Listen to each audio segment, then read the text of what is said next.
Welcome to Stuff's Cup Wrap after day 4 of the America's Cup. And finally, we've broken the daily pattern of 1 win, 1 loss for each of the teams. The problem being today, there was no racing, there was no wind, and so we're still sitting tied at 3-all. I'm Todd Nile, my colleague Duncan Johnson, and we're joined by Newsroom's Suzanne McFadden. Suzanne, people are getting a wee bit tetchy that we've had a whole day with no race, yet if you start to think back, you came in at 1995 to the America's Cup media circus. This is not unusual, is it? No, and when you think about Auckland and the weather, the 4 seasons in one day that we have, back in 2000, I think the America's Cup match lost 4 days through no wind. In 2003, it was 9 days. And it feels like it was 9 days in a row, actually. It was that almost made everybody crazy. But I think maybe a day like today, maybe not be a bad thing to just break the rhythm, that very strange rhythm that we've witnessed.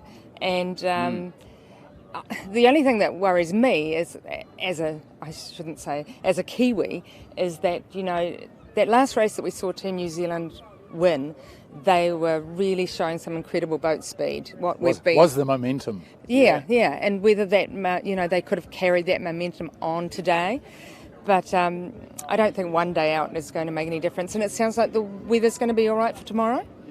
Yeah. I think Team New Zealand won't be crying too much over this. Look, they would have want to put on a show to the fans out there, and another huge spectator fleet out on the course today, something like 1,200 boats out there, big crowd in the village. But if we get down to the nitty-gritty of it, a day lost could be a day gained for Team New Zealand in these lighter conditions. Look, they've managed to more than match Luna Rossa, really, but it's no secret that the Italians like these light conditions. With a better forecast coming on, even if tomorrow's sort of in the moderate range, it's going to take Team New Zealand closer to a day where we could get some real breeze. So I think they won't be too disappointed at all. We saw people out there already starting to work on a few little things on their boat. The data boys will have been going crazy in the headquarters back at base. They'll be measuring up all sorts of things from the first 3 days.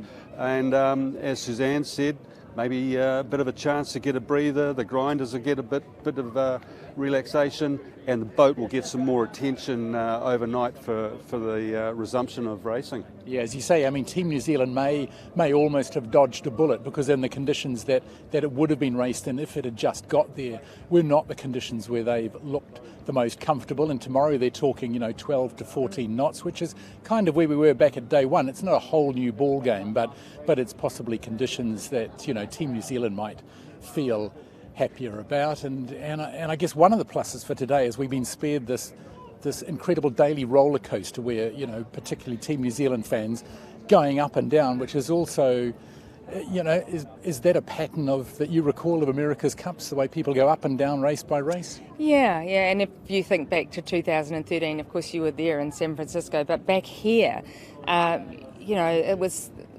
when New Zealand only needed 1 more win, and these people were turning up every day down at Shed 10 with their red socks on. And there was the song, a win away, and all that. Yeah, exactly. And that must have been, it was so hard on the psyche of New Zealanders. But I don't think we're at that point at all yet, of course, with 3-all. But maybe the fans needed just a day off as well, just to get over that. It was Groundhog Day, wasn't it? We felt that 3 days of 1-1, 1-1, 1-1. We got to 3-all. We're still at 3-all.